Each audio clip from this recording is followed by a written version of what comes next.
Kalian pasti pernah dengar ceritanya. Kisah tentang seorang dewi baik hati bernama Dewi Sri yang wafat dan dari jasadnya yang terkubur tumbuhlah tanaman padi yang memberi makan kita semua. Cerita yang indah, heroik, dan penuh pengorbanan.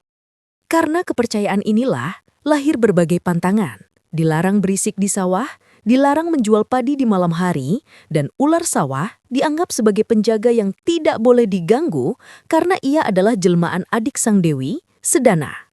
Cerita yang sangat melegenda. Tapi di zona kebenaran, kita tidak hanya mendengar cerita, kita membedah faktanya. Mari kita mulai ceritanya. Fakta nomor 1. Padi datang ribuan tahun sebelum mitos Dewi Sri ada, dan ini adalah kebenaran paling fundamental yang harus kalian tahu. Lupakan sejenak mitos tentang jasad Dewi. Faktanya, padi pertama kali tiba di Nusantara sekitar tahun 1500 sebelum Masehi. Tanaman ini dibawa oleh gelombang migrasi besar para pelaut tangguh yang kita sebut kaum Austronesia. Mereka berlayar dari daratan Asia membawa benih padi. Ini terjadi hampir 2000 tahun sebelum pengaruh Hindu dan nama Sri dikenal di kepulauan ini. Jadi, jelas, leluhur kita sudah menanam dan makan nasi jauh sebelum mereka mendengar mitos Dewi Sri. Fakta nomor 2. Kepercayaan aslinya adalah roh padi, bukan dewi. Jadi, apa yang dipercayai oleh leluhur kita sebelum era Hindu? Jawabannya adalah animisme.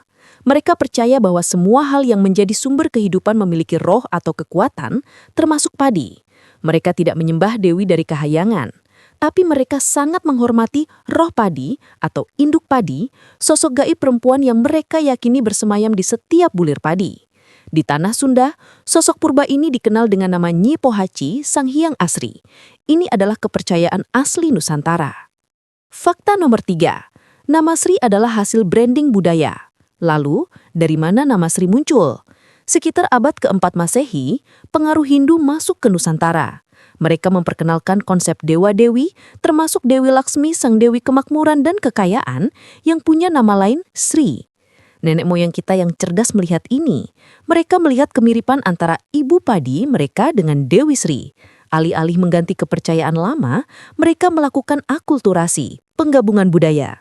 Sosok roh padi lokal yang sudah ribuan tahun mereka sembah, kemudian diberi nama panggung yang lebih baru dan megah, Dewi Sri. Singkat ceritanya, sosoknya lokal tapi namanya impor. Fakta nomor 4. Ritual dan pantangan adalah sains kuno. Bagaimana dengan semua pantangan tadi? Itu bukan sekadar tahayul, itu adalah kearifan lokal yang dibungkus mitos. Larangan berisik di sawah, secara logis suasana yang tenang tidak akan mengusir predator alami hama seperti burung hantu dan ular. Ini adalah sistem pengendalian hama biologis yang alami. Upacara adat, itu adalah sistem sosial. Ritual seperti wiwitan berfungsi sebagai penanda kalender pertanian bersama dan cara untuk memperkuat gotong royong antar petani. Menghormati padi, melarang menjual padi di malam hari atau membuang nasi adalah sistem ketahanan pangan kuno. Ini mengejarkan manajemen stok dan memastikan tidak ada makanan yang terbuang sia-sia. Jadi, kesimpulannya adalah mitos Dewi Sri merupakan sebuah narasi yang diciptakan untuk membungkus kepercayaan animisme yang jauh lebih tua. Nama Sri adalah hasil akulturasi dengan budaya Hindu yang datang kemudian. Dan semua ritual yang menyertainya adalah bentuk kearifan lokal yang jenius untuk menjaga keseimbangan ekologi, sosial, dan ketahanan pangan. Mitosnya indah, tapi fakta di baliknya jauh lebih cerdas dan mengagumkan. Sekarang giliran Anda. Menurut Anda fakta mana yang paling menghancurkan mitos yang selama ini Anda tahu? Tulis di kolom komentar.